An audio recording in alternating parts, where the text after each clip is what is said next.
maybe we need some tough love. Maybe we need some ruthlessness at the club. I like Harry Maguire. He's a steady ship. He's been a good player for the last few years.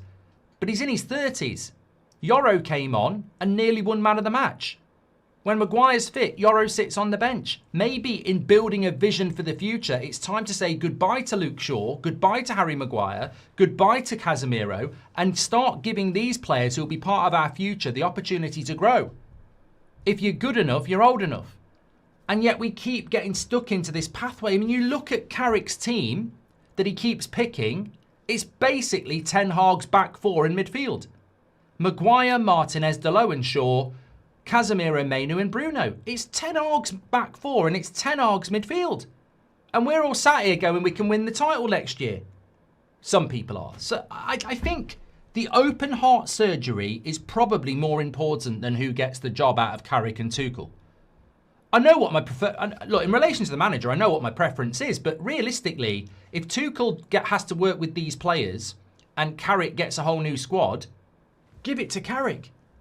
I think that, to me, is the most important thing about Manchester United. It's like we're obsessed with who the manager's going to be, but if the new manager doesn't get backed and Michael Carrick does, and I have the choice between Enrique but not backed and Carrick but backed, I'm saying Carrick but backed. Because I think that's the thing that is more important to Manchester United. So look, my stance is that there'll be more results like last night, whether it's this season or next season, with this set of players, because they are inherently inconsistent. We shouldn't be having the conversation about Michael Carrick getting the job, because ultimately Michael Carrick, he has publicly stated his opinion on the job already. And his opinion is we shouldn't be making knee-jerk reactions whether we win, lose or draw. So we shouldn't be making knee-jerk reactions when we win 4 in a row, and we shouldn't be making knee-jerk reactions when we get lucky with a late equaliser against West Ham. We should be looking at it in a sense of how do we get into the Champions League? How do we get into the Champions League? That's the number one thing. And then in the summer, we need to do a proper recruitment process for a manager and the squad. And I don't think for 1 second that going into next season with Luke Shaw at left back, Harry Maguire at centre back, Dalot at right back, and Michael Carrick as the coach is very appealing right here, right now. But the Michael Carrick as coach thing actually isn't the thing that bothers me. It's more the other three and how we actually build a team. That's the thing for me at the moment, because I watched United last night and I saw no difference between our performance last night and what I've seen under Solskjaer and what I've seen under Ten Hag and what I've seen under Amrim. I didn't see anything last night that was tactically different from what we've been watching for years. And that's what scares me, because the definition of insanity is doing the same thing over and over again. And I could see it in the live chat last night. People were like, we're not winning this game. And I was probably a little bit naive going, look, we've scored a lot of games late. Of course we can. I know Thomas Frank's been sacked, but this is the United stand.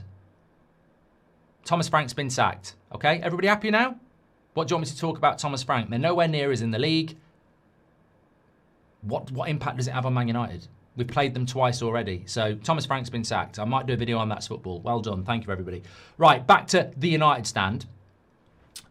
Because what's more important to us is that when I look at the performance last night, I see exactly what I've seen for years under many different managers. And even winning the 4 games, I've seen that under different managers as well. I'm not seeing anything new. I'm not seeing anything new at this football club from Ineos. And what was the point if you're just going to do what the Glazers did? If you're going to make the same mistakes the Glazers did? I mean, if we give the job to Carrick, it's like Woodward giving the job to Ollie.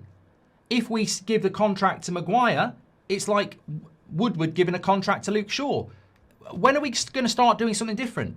When are we actually going to start doing something different? Because I look at the game last night and I agree. I think Sesko has to start against Everton. Not because he's the finished article, but because he offers something against a low block that this team doesn't. And whether Maguire's hamstring's okay or not, Lenny Yoro should start against Everton because he offers something that Harry Maguire can't. He offers a future. He offers potential. And these are the sort of things that we need to start looking at. And we're obsessed with the bloody manager. Should Carrick get the job? Should he get the job? Shouldn't he get the job? Oh, will he get the job? Oh, can he get the job? And I'm like, who gives a shit? Do we really think after 10 years that the manager is the problem at Manchester United? Are we really saying that the manager is the thing that's going to make Man United great again? It's not. It's what we do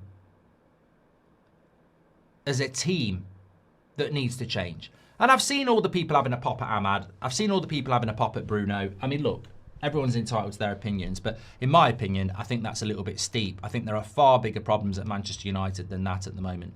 Last night on MC, should have switched based on opposition, says Class of 99.